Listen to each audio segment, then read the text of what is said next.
বাস্তুশাস্ত্র শক্তির প্রবাহকে বিশেষ গুরুত্ব দেয়।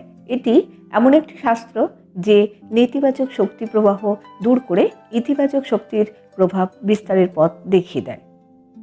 বাস্তু অনুযায়ী ইতিবাচক শক্তির বিস্তারের প্রভাবশালী উপায় হলো বাড়িতে গাছ লাগানো, বিশেষ করে যেসব গাছে ফুল হয় এবং সেই ফুল দেবতার চরণে বিশেষ স্থান পায়।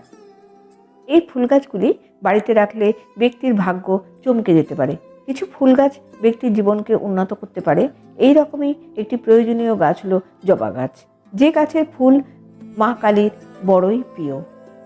জবা এখন অনেকের বাড়িতে নানা রঙের শৌখিন জবা দেখতে পাওয়া যায়, কিন্তু এক্ষেত্রে সাধারণ টকটকে লাল জবা, যে জবা সূর্য অর্ঘ্য দিতে প্রয়োজন হয় এবং কালী পূজায় বিশেষ প্রয়োজন, অর্থাৎ জবা ছাড়া কালী পূজা অসম্পূর্ণ।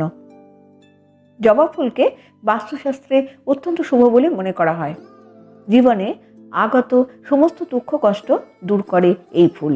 আবার দারিদ্র বা আর্থিক অনটনে দিন কাটালে জবা ফুল গাছ লাগাতে পারেন। এর ফলে জীবনে ধনলাভের যোগ তৈরি হয়। দীর্ঘদিন ধরে অসুস্থ বা কোনো আর্থিক সমস্যা ঘিরে থাকলে বাড়িতে জবা ফুলের গাছ লাগান, এর ফলে শীঘ্রই আরোগ্য লাভ করা যায়। জবা ফুল আর্থিক অনটন দূর করে।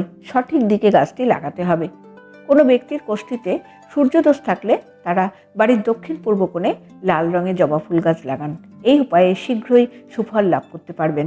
সূর্যদোষ দূর হবে এবং ইতিবাচক শক্তি সম্প্রসারিত হবে। আবার যাদের মঙ্গল দোষ থেকে থাকে, বিবাহে বারবার বাধা আসে, এমন পরিস্থিতিতেও বাড়িতে জবা গাছ লাগান ও সঠিক যত্ন নিন, দেখবেন শীঘ্রই শুভ ফল পাবেন। এছাড়া সৌভাগ্য লাভের জন্য নীল অপরাজিতা গাছ লাগান।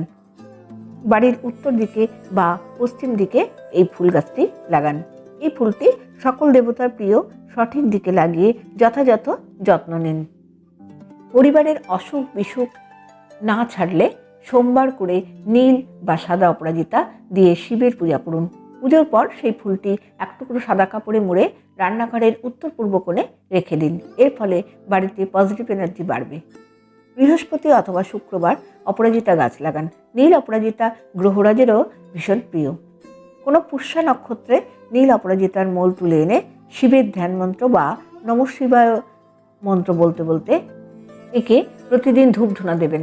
এর ফলে জীবনে কোনো দিন অর্থের অভাব হবে না। শুধু অর্থের অভাব নয়, পারিবারিক সুখ শান্তি বজায় থাকবে এবং শান্তিতে জীবন ভরে উঠবে।